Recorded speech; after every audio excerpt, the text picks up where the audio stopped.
பாருங்கள் ஃப்ரெண்ட்ஸ், இது வந்து மெயின் வழி அந்த அந்த சைடில் இருக்குது. மெயின் ரோடு, ஈரோடு போகிற வழி. இது நாங்கள் வந்து இது ஷார்ட் எப்போவுமே ஷார்ட் தான் வந்துடும். ஷார்ட் வந்தால் ஊர் பக்கம். இதே வந்து 4 ஸ்டெப் அந்த சைடில் வச்சிங்கன்னா மெயின் ரோடு. சிவகிரிலேருந்து ஈரோடு போகிற ரோடு. பாருங்கள், இந்த ஷார்ட் தான் நாங்கள் வருவோம். பாருங்கள், ஏன்னா எப்போவுமே வந்து மழை பெய்யறனால இல்லை, மழை பெய்யலைனாலும் இந்த ஏரியா வந்து பச்சை பசுமையாக இருக்கும். பார்க்குறக்கே நல்லா கண்குளிராக காட்சியாக இருக்கும். ஏன்னா இது எப்போவுமே வந்து தண்ணி பாயிற ஏரியா தான்.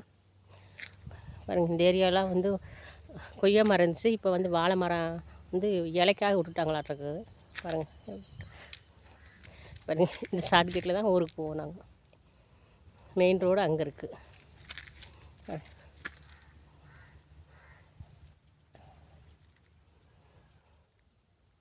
பார்த்தீங்களா, ஈரோடுனாலே அது மட்டும் இல்லைங்க, ஈரோடுனாலே நல்லா பசுமை வாய்ந்த ஏரியா. மஞ்சள் எல்லாமே இது வந்து நான் ஊர் சைடில் வந்து ஷார்ட்கட் வந்ததுனால உங்களுக்கு மஞ்சள் கடலை இல்லை. இல்லைன்னா உங்களுக்கு வந்து மஞ்சள் கடலை இருக்கும், அந்த சைடில் இருக்கும். சரிங்க ஃப்ரெண்ட்ஸ், பாருங்கள் எங்கள் ஊர் எப்படி இருக்குன்னு உங்களுக்கு பிடிச்சிருந்தா லைக் பண்ணுங்கள். பிடிச்சிருந்தாலும் அதுவும் கமெண்டில் சொல்லுங்கள். ஓகே ஃப்ரெண்ட்ஸ், பாய். அடுத்த வீடியோவில் பார்க்கலாம்.